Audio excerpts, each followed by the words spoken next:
I know I turn everything into a joke. Things have been going with Hollywood, I consider purchasing a ticket to see a movie on opening weekend to be an act of good faith towards a studio. Opening weekend numbers have become so important, whether that's fair or not to the quality of the film, in the public eye, that to see a movie in its first 3 days, 4 if you count Thursday night, you're essentially saying, I want more of this, more so than if you catch the film in its second or third week. Therefore, it's unsurprising that at the time that I'm writing this, Deadpool and Wolverine has already finished its weekend run with a record $438 million to boot, the best ever for an R-rated film.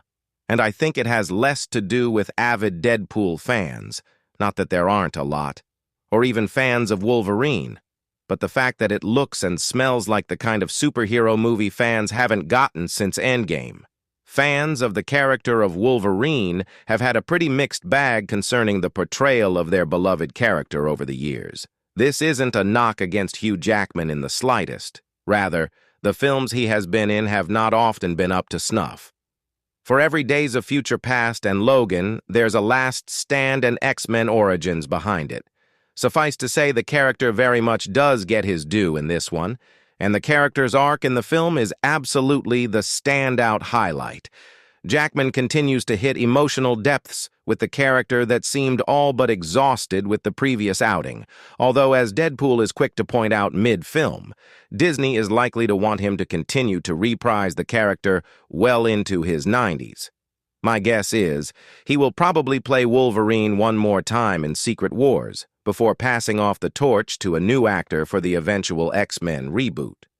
But as is the case with most characters in the MCU, lose everything that I've ever cared no one's about, ever and I really have no gone. idea how to save Then it. there's But Deadpool. you do. For those of Trust you me, who kid, have I'm not no ever hero. come near a This Deadpool Wolverine film, the let gist down his is entire Ryan world. Reynolds plays Well, a my entire super-powered world mercenary needs with a very you. crude sense of Shake on humor it. and a lot of weapons. Nicked it. A Just lot got of the tip with jokes your are little really steak more for knife. shock value.